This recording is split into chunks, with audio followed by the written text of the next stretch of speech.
Ladies and gentlemen, you probably know that you're looking at Malik Nabers, the 6th overall pick in the 2024 NFL Draft. And this is a couple of highlights from a joint practice this week between both the New York Giants and the Detroit Lions.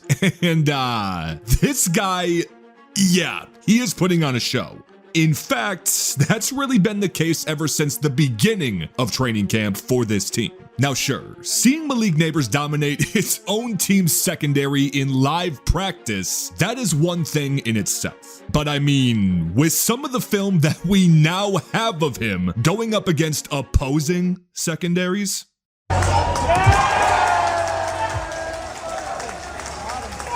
the hype we have seen with this guy, it feels very real at this point. Because for anyone that was sort of unfamiliar with Malik Nabers coming into this, he was arguably one of, if not the most dominant deep threat in all of college football last season. Like, obviously the numbers do a pretty good job at telling you that, but through the film, his speed and explosiveness were pretty much second to none out of anyone in this entire draft class.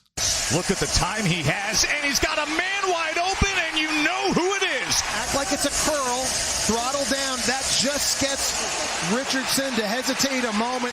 And by pretty much abusing those two strong suits, it's clear how he was able to find that success in college. But then, if you translate that conversation over to the professional level, some people have questioned if that translation will be difficult for him. Like, say, will he be able to gain the same level of separation on defensive backs? Is his route running up to speed? Can he thrive in the short game? But I mean, with every question that you see about him,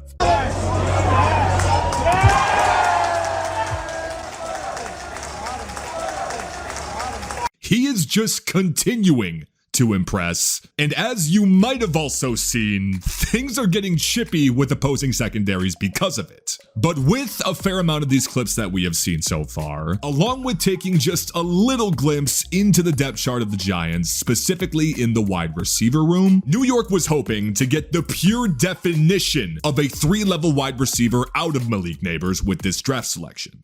They posted one of the worst overall pass games in all of football last year. And whether you want to tie that to maybe the injury of Danny Dimes, the lack of versatility in their wide receiver room, etc., that word versatility, it is all we have seen from this guy. First day of joint practices against the Detroit Lions, Malik Nabers was targeted 8 times throughout the course of live practice, and as some of you probably could have guessed, he came down with 8 total receptions. Fast forward to day number 2 while I'm recording this, and he currently has 7 total receptions on 7 targets as well. Now sure, the one deep ball that's been trending all over social media, it was technically called incomplete by the sideline official. I'll go ahead and slow this down and let you guys be the judge of that. But nonetheless, no matter the depth of the routes or even the route that he was being asked to run in these situations, you are seeing it all with this guy. Whether it's, say, him showing the early ability to create enough separation on openings for deep balls like this, and not to mention contested catches that we are seeing, which could be a completely different conversation, but even the short yardage concepts that we're seeing, such as simple slant routes, hitches, you name it. Again, there's just creating that separation, but it's also the even smaller things you see. Like, say, him being able to effortlessly fake out defensive pursuits with his footwork. Here, he showcased one of the best yards after catch per reception out of any wide receiver in college football last year. And even though you might not see it to the same degree at the professional level, clearly you're still going to get glimpses of it here and there. Also, even concepts like double moves that you'll see out of him this year. The ability to act like you're quick breaking up the field just to follow it up with an immediate change of direction to a curl on the sideline, followed up by a toe dragging reception with that DB still dragged all over him essentially. I mean, again, you guys, if you watch a highlight reel of Malik Nabers from his college days, it's basically a deep ball montage, okay? And while obviously that's not going to be as common as it was when you're talking about the NFL, but seeing how both Brian Daboll and Daniel Jones are going to try to utilize that vertical deep threat that he possesses to maybe have him thrive more consistently in the short game, like, he's not only a weapon that New York hasn't had in years at their disposal split out wide at this point. But also, what about how Malik Nabers is going to affect everything surrounding him on this team?